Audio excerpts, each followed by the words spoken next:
Assalamu alaikum, barkamu da sake saduwa a cikin wannan shiri mai albarka. Yau muna cikin darasi na 8 a cikin wannan shiri. Kamar yadda muka saba, da na faɗi kalma sau biyu zan faɗi fassararta. His heart is in his hand.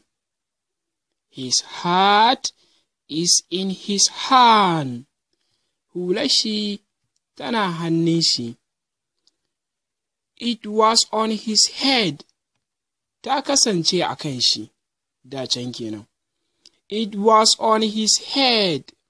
Ta kasance a kan shi. He took his hat off. He took his hat off. Ya cire hular shi. It is in his hand. It is in his hand. Tana hannun shi. This is a hat. This is a hat. Wannan hula ce. These are hats. These are hats. Waɗannan huluna ne. This is a hand. This is a hand. Wannan hannu ne.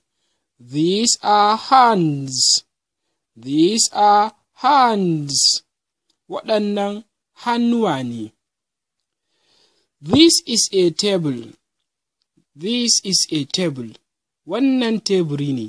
These are tables. Waɗannan tebura ne.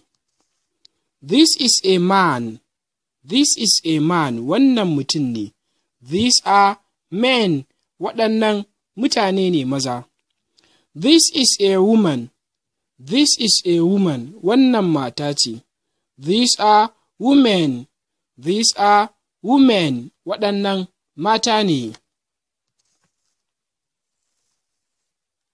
To alhamdulillah anan muka kawo ƙarshen shirin namu na yau. Kada ku manta ku yi subscribe. Sai an jima.